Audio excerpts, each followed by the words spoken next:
దాన్ని పట్టించుకున్నటువంటి పరిస్థితి.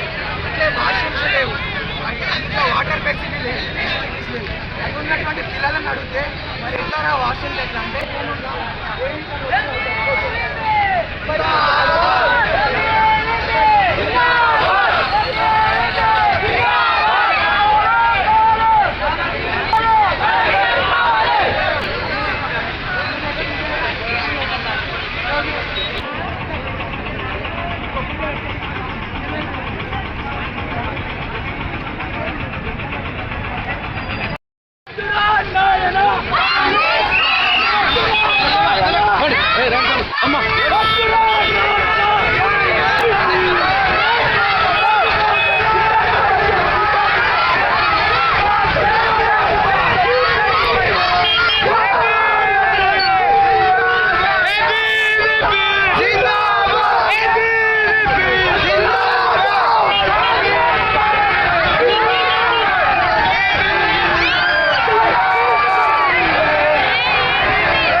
నమస్తే.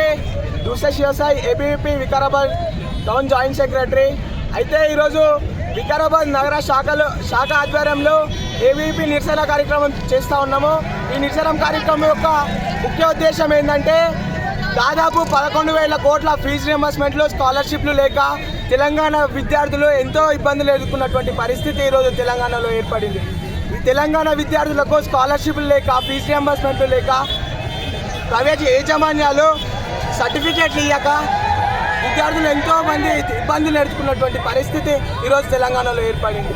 ఈరోజు తెలంగాణ అసెంబ్లీ సెషన్స్ నడుస్తుంటే అసెంబ్లీ సెషన్స్లల్లో ఇప్ప పువ్వు ఇప్ప సారా గురించి మాట్లాడుతున్నారు, కానీ విద్యార్థుల కోసం, విద్యార్థులకు రావాల్సినటువంటి స్కాలర్షిప్ల కోసం ఎవరు మాట్లాడుతున్నటువంటి పరిస్థితి లేదు. మొన్నటికి మొన్న రేవంత్ రెడ్డి గారు గాంధీ కుటుంబం కోసం అంట 1000 కోట్లు జత చేసి పంపిస్తున్నారంట. గాంధీ కుటుంబం అడగలేదయ్యా, మేము అడుగుతున్నాం, మాకు స్కాలర్షిప్స్ కావాలని చెప్పేసి. మొన్న మెసిన్లోకి వచ్చిండు, 100 కోట్లు ప్రజలై 100 కోట్లు వృధా చేసిండు. ఆయన మనమని ఆడుకోనికే 100 కోట్లు వృధా చేసిండు. ఒకవేళ నిజంగా నీ క్రీడ పైన అంత ఆసక్తి ఉంటే తెలంగాణలో ఉన్నటువంటి విద్యార్థులు వాళ్ళకు క్రీడలలో ఎన్నో స్కిల్స్ ఉన్నాయి, ఆర్థికంగా లేక వాళ్ళు వెనుకబడిపోయినట్టు. అట్లనే మొన్న మిస్ వరల్డ్ అని చెప్పేసి అందాల రాసులను పట్టుకొని వచ్చిన తెలంగాణకు వాళ్ళేమన్నా ఏబీవీపీ అడుగుతుంది, వాళ్ళేమన్నా తెలంగాణకు కీర్తి ప్రతిష్టలు పట్టుకొచ్చిరా, లేకపోతే తెలంగాణ ఉద్యమంలో పార్టిసిపేట్ చేసిరా అని అడుగుతున్నాం. అట్లే ఈ స్కూళ్ళ విషయానికి వచ్చినట్టయితే స్కూళ్ళల్లో కనీస మౌలిక వసతులు లేవు. ఈ మన వికారాబాద్ నగరంలో చూసుకున్నట్టయితే ఇక్కడ పక్కన ఎమ్మెల్యే క్యాంప్ ఆఫీస్ ఉంది. ఎమ్మెల్యే క్యాంప్ ఆఫీస్ పక్కన ప్రభుత్వ పాఠశాల ఉన్నాయి. ప్రభుత్వ పాఠశాల ఉంటే అందుట్లో చుట్టుముట్టున్న కాంపౌండ్ వాళ్ళు ఎక్కడెక్కడ పడిపోయింది, దాన్ని పట్టించుకున్నటువంటి పరిస్థితి లేదు. అట్లే వాష్రూమ్స్ లేవు, అందుట్లో వాటర్ ఫెసిలిటీస్ లేదు. అక్కడ ఉన్నటువంటి పిల్లలను అడిగితే మరి ఎట్లా రా వాష్రూమ్స్ ఎట్లా అంటే, అన్న పట్టాలు దాటి బయటికి పోతామన్నా అని అంటారు. పట్టాలు దాటి బయటికి పోతే వాళ్ళు పట్టాలు దాటే క్రమంలో ట్రైన్ టంగ్ వచ్చి వాళ్ళు చనిపోతే ఇప్పటికీ దాదాపు తెలంగాణలో 60 మందికి పైగా విద్యార్థులు చనిపోయారు. నువ్వు కానీ నీ ప్రభుత్వం కానీ, నీ మంత్రులు కానీ, నీ ఎమ్మెల్యేలు కానీ 60 మంది విద్యార్థులు కానీ పరామర్శించిన పాపాన పోలేదు. అంతేగాక పోయిన గత ప్రభుత్వం విద్యార్థులకు ఏమైనా న్యాయం చేస్తుందంటే అది లేకపోయా. నిన్ను తెచ్చుకుంటే నువ్వు లేకపోయా. ఈరోజు గత ప్రభుత్వం అన్నది విద్యార్థులతో ఏమన్నా అవుతుందా, ఆ విద్యార్థులు ఏమన్నా చేస్తారా అంటే పోయిన గత ప్రభుత్వానికి కథన పేరు అనే కార్యక్రమంతో ప్రభుత్వాన్ని ఉల్టా పుల్టా చేసినటువంటి ఘనత విద్యార్థులది. మీకు ఒక్కటే హెచ్చరిస్తున్నాం, గౌరవ ముఖ్యమంత్రి రేవంత్ రెడ్డి గారు పెండింగ్ ఉన్నటువంటి స్కాలర్షిప్లు వెంటనే విడుదల లేకపోతే పెద్ద ఎత్తున ఉద్యమాలకు శ్రీకారం చుడతామని ఈ సందర్భంగా తెలియజేస్తుంది. చూసినట్టయితే వికారాబాద్ జిల్లాలో విద్యార్థులు ఉన్న సమస్యలను చూసుకున్నట్లయితే పెండింగ్లో ఉన్నటువంటి 11,000 కోట్ల రూపాయలు ఈరోజు కాంగ్రెస్ ప్రభుత్వం ఇవ్వాల్సి ఉంటుంది విద్యార్థులకు. అదేవిధంగా విద్యార్థులకు ఎంతో ఇబ్బందులు గురి చేస్తున్నటువంటి ఈ ప్రభుత్వం ఈరోజు పట్టించుకోవట్లేదు విద్యార్థులకు. అదేవిధంగా ఈ సొంత జిల్లా అయినటువంటి సీఎం రేవంత్ రెడ్డి గారు విద్యార్థులకు ఏ మాత్రం కానీ పట్టించుకోలేక ఇంకా హాస్టల్లో కానీ విద్యార్థుల యొక్క స్కూల్లో కానీ హాస్టల్స్ ఇంకా మరి గవర్నమెంట్ కాలేజ్లో కానీ ఏ వసతులు కానీ బాత్రూమ్స్ కానీ ఏవి కంటూ లేకపోవడం ఈ యొక్క సొంత గడ్డ మీదనే ఇట్లాంటివి దుస్థితి ఉన్నది. రేవంత్ రెడ్డి గారు ఒకసారి ఆలోచించండి.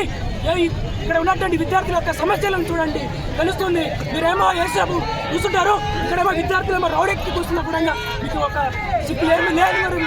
విద్యార్థులకు ఉన్నటువంటి స్కాలర్షిప్లను తొందరగా విడుదలని ఈ సందర్భంగా తెలియజేస్తున్నాము.